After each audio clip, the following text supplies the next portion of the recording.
Hello and welcome to the Buy Sell Hold Spotlight presented by Sports Car Market Magazine. I'm Darin Roberge. Before we begin, please take a moment to like this video and subscribe to our channel. Also be sure to join in the conversation and share your thoughts by leaving us a comment below. Our guest today is Jacques Vaucher. He is the owner of L'Art Automobile. Welcome, Jacques. Welcome. Thank you for having me. For those who may not be familiar with you, introduce yourself and give us a little bit of background. Well, my name, as you said, is Jacques Vaucher, and I was born in France many years ago, and but I moved to New York back in the late '60s, early '70s, and I always been involved with cars in some way or another. So, and now I own this gallery for more than 45 years now, and then I collect all kind of automobile memorabilia, which I pass on to collectors. So give us a little bit of background on L'Art Automobile. How did you start? When did you start? Give us kind of the history of your gallery. Well, like it started, while I was in New York City, I met this German painter there, painted beautiful race cars, like in crazy surrounding, she made a painting of Niki Lauda and his Ferrari on the beach in Monaco. She did the Matra who won Le Mans on the moon, and they were beautifully done and like very photorealistic. And I decided if she wanted I could show it to the racing car world, and I took them and displayed them at the Grand Prix of Watkins Glen, like back in 1975, and then I displayed them in the restaurant where all the teams were staying. There was an hotel and restaurant. So I convinced the owner to take everything off the wall and put some racing car items on it, and he liked it. And I sold my first painting to Niki Lauda. So that was a pretty good. I didn't expect to become an automotive art dealer, but I was in between job. I worked for Bob Grossman prior to that. I selling Maseratis, and then so I was. I didn't plan on becoming an art dealer, as I said, but I guess that was the beginning. I didn't know what was waiting for me. So you started in art initially, but your collection has expanded to a lot of different types of automobile. Your website is fantastic, by the way. There's all kinds of interesting things to look at there. So what made you decide to not only include art, but move into automobilia as well? Well, when I say automobilia, it's all kind of automobile related artifacts, when I lived in New York, at the first gallery I opened, where I could sell a lot of books and models, but also got in to represent a few artists. And then I got involved in vintage racing posters, mascot, and everything was kind of like a Nazi feeling about the automobile, I just enjoyed doing it. I didn't know if it was going to work, but 46 years later, I'm still doing it. So it can't be that bad.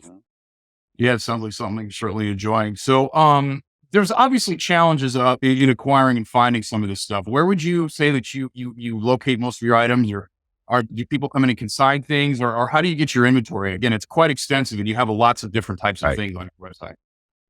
Well, when I started, I had to go, either I dealt with the artists directly and I took them on consignment, or I had to buy them, buy the items and then try to resell them. But now I don't buy as much. I'm consigned a lot of items from consigners who somehow either they're widows or their family wants to part with them. And unfortunately the way I really get a lot of my stuff now, and things which I've sold in the past and I get back, So right now it's more I really find more, but originally, I specialize more in European cars and racing. So there was more. I found a lot of them in Europe. Like I used to go to Europe a lot in those days. Obviously, condition is important on these items, but what really makes one item more desirable or more valuable than maybe another item that would be similar or something along those lines? I mean, where is value established with automobiles? Well, I mean, to be historically interesting, I think, like that's the first thing. And then the visual of it, because I mean, I basically decorate a lot of like car museum and beautiful car garage. And then, people, so it's either decoration or historical items. And some of all those historical items, they're not always in great shape. I mean, it's good to find them in better shape, but like in most cases, I try to find things where like you can still see, and like I mean, if it's a vintage posters from the 1900s, I mean, if it doesn't have if it's not in good shape, who hasn't been restored, because they restore them like they do with cars, and then I mean, it's hard for me to handle it. So you've been doing this a long time. How would you say that the landscape of automobile collecting has changed in the 46 years that you've been doing this?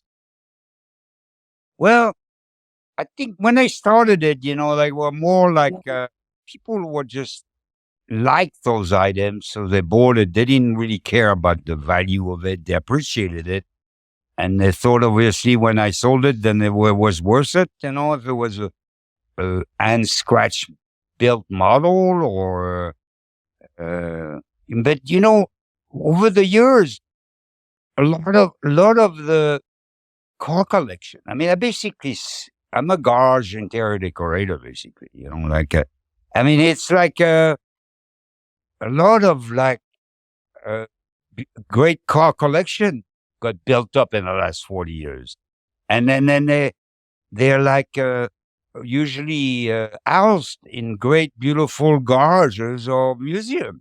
So I mean, people who buy all those beautiful cars, they want to put them in a nice environment. And that's where I came in, and it seems to be growing more like this, where I decorate those spaces. Yeah, I agree. I mean, I think owning a collector car now is just sort of the beginning of the process, and there's different components involved, and it creates value not only with the memorabilia collection, but also within the vehicle itself. So, I mean, you need books, you need tools, you need posters, you need promotional Right. materials.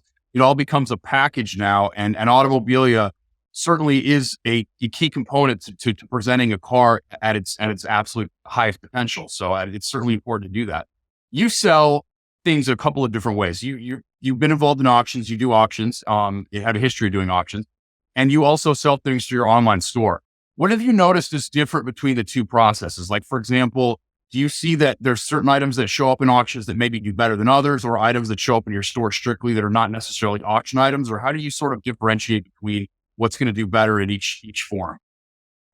Well, I mean, when I get things in is because I approve them because I think I can sell them. So, and then if it's an item which is kind of available, but it's a pretty rare item. Right now, I'm listing the Bugatti Register. The first one made by Yukonway. It's a book you find. So this, I'm gonna like sell it outright. Like, I mean, there's not that many of them out there, and there's people who want it, but there's a kind of established price for it. So those I just sell outright.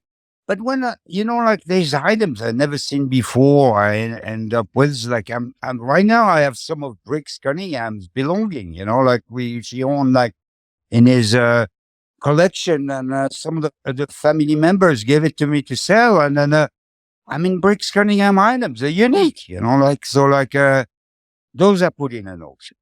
I don't decide the price of thing. It's like the client to decide what they're willing to pay for it.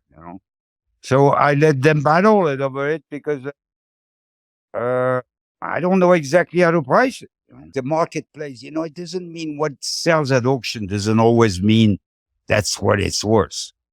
Like, I mean, it's just like there happen to be two people that they want it and they don't care what it is, what costs. But that doesn't mean that the next items or the same items going to sell for the same price either. It depends on who's in the room and who wants it more, certainly. So in your Right. opinion, what do you think that every collector should have in their collection as a base bare minimum to have? Well, the way I started by collecting, and what I collected is things that I liked. I mean, you have to like them first. You can just collect this for, I don't know, for the value of it. I mean, you have to collect for you need. Like if you need to decorate a place, you don't need to get maybe the best artwork or paintings. You just need to get something who fits your place. And there's tons of prints out there. And then, so I really depends on what you can afford and what you like. I think that's the first step. I mean, and then because automobilia is not like the automobile itself, where they keep going up like crazy in price. It's just like they are made like basically for either research or decorating or like but I think that's what you need to do is like if you want to collect, maybe you might start by a few books. You need to know about the cars you like, or there's even books on automobilia, and you can look through it and then see what you would prefer collecting. So if this close to the holidays, everybody's thinking last minute gift giving. So what items should you look for when you're shopping for somebody that has absolutely everything? Well, for somebody who has absolutely everything, you have to be really picky about, because they are picky, and they probably have most of everything. So you need something super rare who has something to do with what they collect, like if they collect Ferraris or Packard, you need something on that, but something who's not common, because they probably have that, so you have to be very careful. But these items are pretty unique out there, and then you have to know the person a little bit, like knowing then, would he like a painting? A painting is unique. Would he like a vintage poster? Then he doesn't have. I mean, you have to know a little bit what he has in his collection, or maybe, a book, most of them, like books, they made them by the thousands. So they usually are pretty available, but you need or something from the factory. I have some blueprints from Pininfarina right now of different cars. So that would be a good present for somebody who has a Pininfarina car, or even that car. Yeah, those are enormously significant for sure. There's a lot of highly curated items on your website. Let's kind of talk the top end here. What are some of your big ticket featured items that you currently have for sale? Well, one of my favorite pieces right now, which I got, it's usually the items I got just recently that I enjoyed the most. But I mean, I have a beautiful motorized car, little Cooper Formula One car from when Cooper won the World Championship in the early 60s. And then this model builder in France built a Cooper Formula One car with an engine, with all the gauges for his niece. But I mean, this guy is just not anybody. He's a man who built all the 330 P4 for the 24 hours of Le Mans, for the 24 minutes of Le Mans.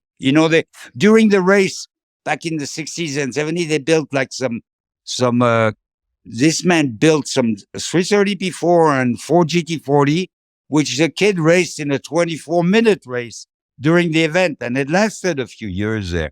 So this is a man who built those cars, who built this toy there, and it's one of my latest and favorite things I have recently.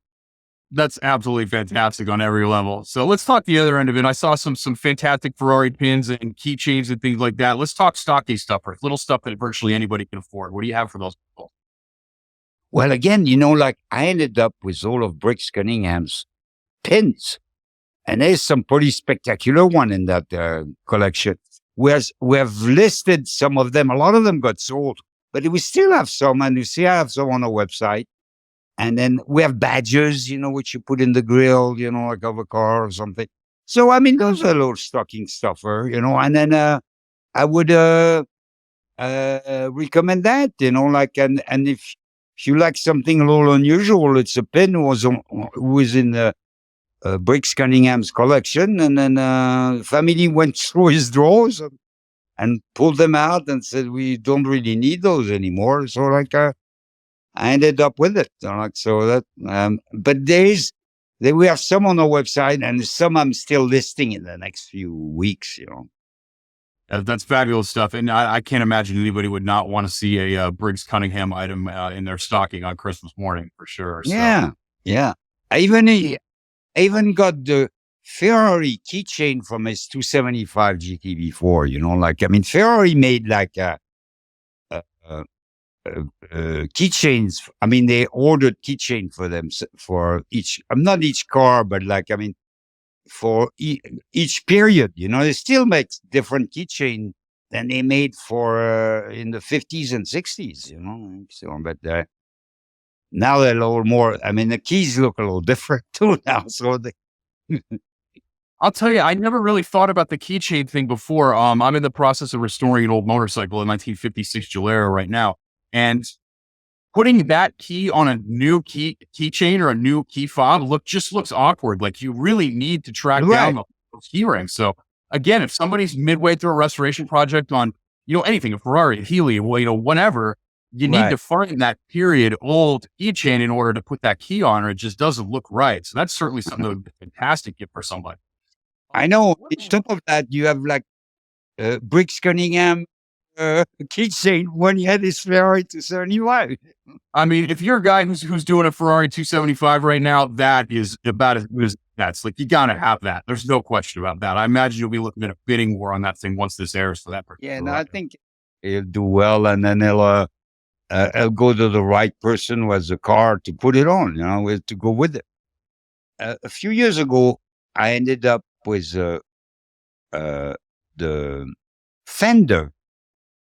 It was a spare fender for the Ferrari 250 GTO Series 2. So it was never put on a car. It still had the Pininfarina logo on it. And then it went to a man who owned a 250 GTO Series 2.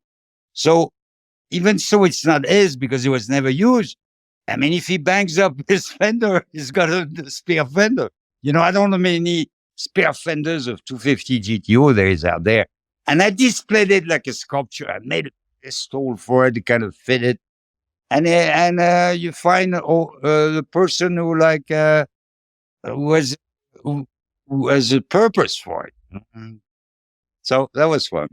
I mean, at minimum, that is certainly a work of art for sure. So, I mean, and if you've got that car and you're most likely out there vintage racing it, you're going to need one eventually. So what a find, what an item.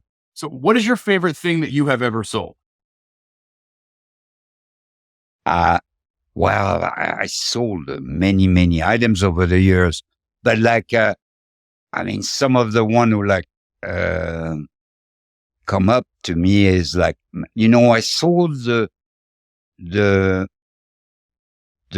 trophy, Sterling Moss trophy for winning the Mille Miglia in 1955. And it was, it was originally, the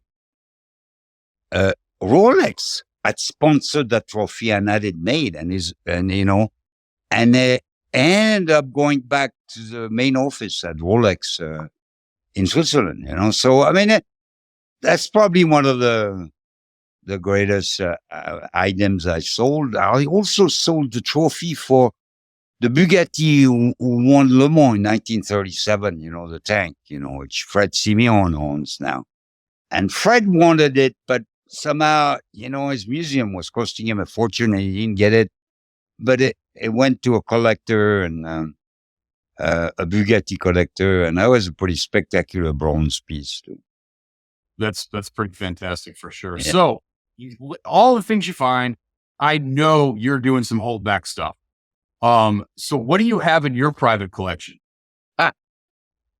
Ah, well, I enjoy good artworks. I have a few original painting, which, by some of the great masters like G.O.M. and Walter Gotchke and Peter Elk, which I really like the painting and I like the artist. So I've got some of that. I have an item which I cherish too. I worked for Kinetti for many years, and who was a Ferrari importer here at that time. And then, so I met Enzo Ferrari a few times through that. And I ended up with like Enzo liked to give a prancing horse on a base, like on a marble base, with it, to some of his drivers, and he did that from the 50s all the way up to the 80s and maybe 90s,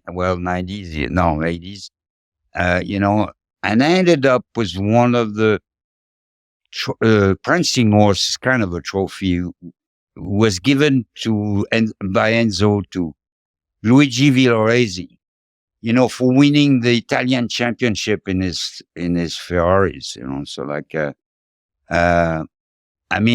I've seen some all the way up to like Gilles Villeneuve's time Enzo really likes Gilles Villeneuve, and I know he has one of those. So I really enjoyed that prancing horse, best prancing horse I've ever seen made. And it has an history which is pretty spectacular.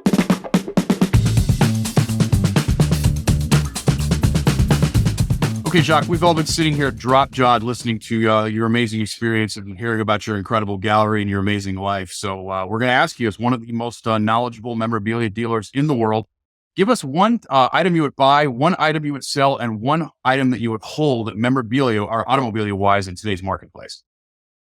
Only one item, right? I have one. What I would buy?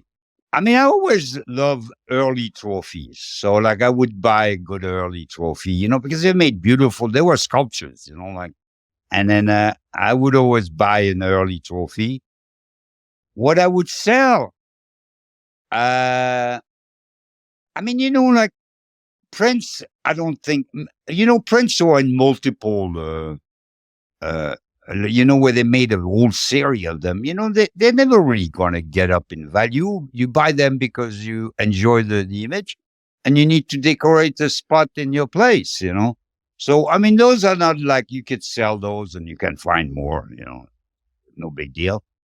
And then, old, in the last year, I noticed an original artwork we've been selling more and more original artwork, because they're unique, like either if it's a sculpture, they made a very limited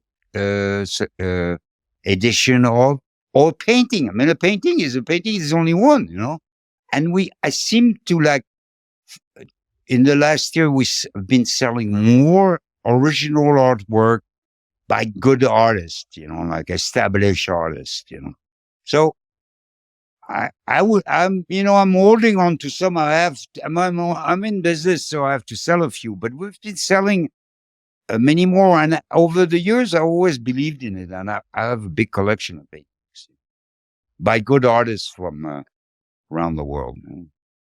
Just like with cars, quality is king. Any final thoughts? There's one thing about what I'm doing. I've met some great clients, which became friends. I guess everybody can say that about being around the automobiles. It's a great crowd, which I've dealt with it. I've dealt with it all my life. And I'm still around cars, which I love too. So I'm not complaining about my life. What I can complain is about in my hand sooner than I hope, at my age. I wish I could go back to my 30s again and keep doing what I'm doing. Good advice for a younger crowd, most definitely. And you can't ask for more than that. Even the younger crowd seems to be interested in like automobilia, which I like. There's a great collection of Bugatti memorabilia just sold, and they went to a fairly young man and in his 40s. And so it's good to see that it's not only us old folks who like this. So, like you just bought 3 books from me. You are a younger guy. You know what? And I really understand the value of automobilia as a result. I mean, I see things that are complementary in my collection, and it just makes the ownership experience that much more rewarding, and the experience going out and sharing these things with other people. So, I mean, automobilia is certainly a component of that. Yeah, no, for sure. Yeah. And that's not how I thought when I started this business, but I kind of I liked what I liked what I liked. You know, when I saw those German painters did those beautiful painting, I liked them first, and then that's when I offered them to the racing community, and they reacted well. It seems like now automobilia, at least in this country, is really represented by big sign, and more neon. I mean, they're great to decorate garage. They don't have it doesn't matter if they're brand new or old. It's just good decoration. But I enjoy more like the items. Like I don't want to have a pump. I mean, I don't mind having a pump or two, but like a gas pump. But there's plenty of other things who are great and decorate garage very well and are more personal. Yeah, I agree. So how can people find your website? Well, they can go to it. It's arteauto.com. Is ARTEAUTO.com. We'll certainly leave a link in the video description down below if anybody wants to visit, and I highly recommend that they do. I would like to thank my guest today, Jacques Vaucher, for joining us. To learn more about anything that we discussed here, please be sure to pick up the latest issue of Sports Car Market Magazine by visiting the link in the video description down below. As a reminder, if you enjoyed this content, please take a moment to like and don't forget to subscribe and hit the bell icon to stay on top of future episodes. I'm Darin Roberge, and thank you for joining us on the Buy, Sell, Hold Spotlight.